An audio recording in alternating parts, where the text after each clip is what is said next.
Welcome to the final developer diary for F1 2010.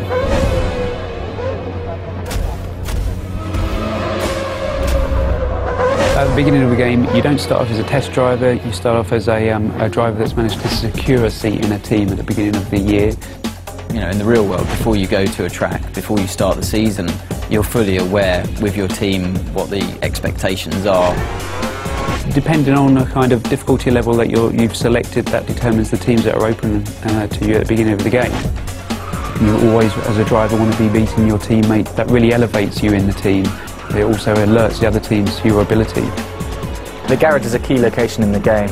You've got your animated crew working on your car, your race engineer feeding you intel.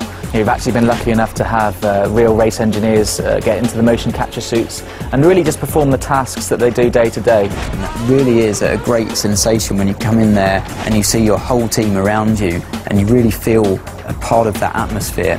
When you talk to teams and you talk to drivers, they don't actually do the level of car setup work you would normally see in a racing game. You're not going there with the wrong gear ratios, with the wrong aero for that circuit. It's up to the driver to just finally tweak the car to your style, not to make drastic changes. The expectations from the driver playing the game are the same as what it would be in real life, given your machinery.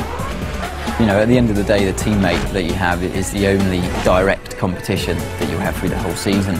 There's a strange balance of having to work together, but also a desperate competition.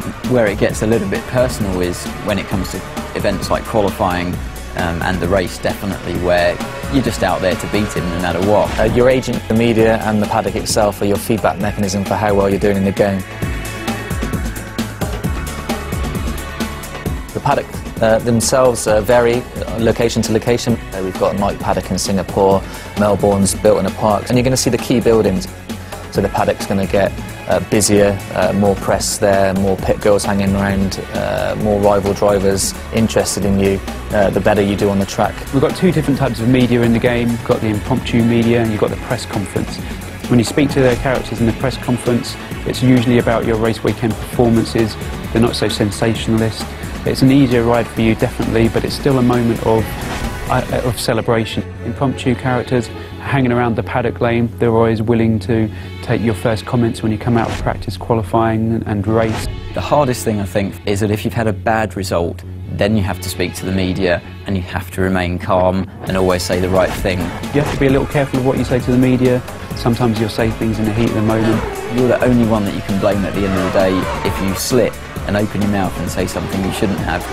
When you finished on the podium, it's 1, 2, 3, you can tell the press conference characters all about the race weekend.